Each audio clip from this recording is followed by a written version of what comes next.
ഷഹബാസിന്റെ മരണത്തിന് കാരണക്കാരായ 5 പേര് നാളെ SSLC എക്സാം എഴുതാൻ പോകുന്നു. ഇപ്പൊ കുറച്ചു മുന്നേ കണ്ട വാർത്തയാണ്. ഭയങ്കര സന്തോഷം തരുന്ന വാർത്തയാണല്ലേ. 5 പേരെയും ഇന്ത്യയുടെ ഭാവി വാഗ്ദാനങ്ങളായിട്ട് അങ്ങ് പ്രഖ്യാപിച്ചിരിക്കുകയാണ്.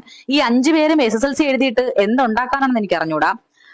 ജസ്റ്റ് ഒന്ന് കോപ്പി അടിച്ചാൽ ഡീബാർ ചെയ്ത് എക്സാം എഴുതാൻ സമ്മതിക്കില്ല. പക്ഷെ ഈ രാജ്യത്ത് ഒരു കൊല ചെയ്ത എക്സാം എഴുതാൻ സമ്മതിക്കും. കാര്യം കൊലപാതകൾക്കൊക്കെ ഭാവിയുള്ള നാടാണ് ഇത്. ഇപ്പൊ മിനിമം നാട്ടിൽ അന്തസ്സായിട്ട് ജീവിക്കണമെങ്കിൽ ഒരു കൊലയെങ്കിലും ചെയ്യണം.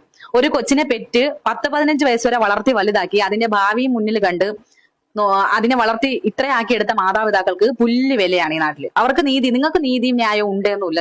നിങ്ങൾ അതൊന്നും പ്രതീക്ഷിക്കണ്ട. നിങ്ങളെ കൊച്ചു പോയത് പോയി. ഇനി ബാക്കിയുള്ള ഈ 5 ക്രിമിനൽസിനാണ് ഭാവി വേണ്ടത്. കേട്ടാ, ഈ 5 പേരെ ചുണയുള്ള നാട്ടുകാരവിടെ ഉണ്ടെങ്കിൽ ആ SSLC ഹാളിൽ കയറി ഇവനെയൊന്നും പരീക്ഷ എഴുതാൻ സമ്മതിക്കരുത്.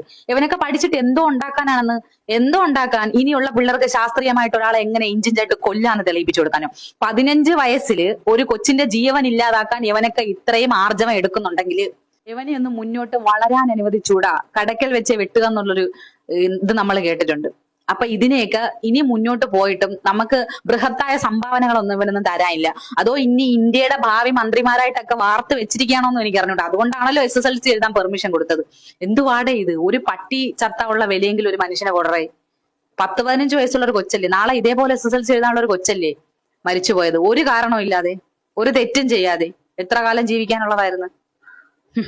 നല്ല കോണാത്തിലെ നിയമം.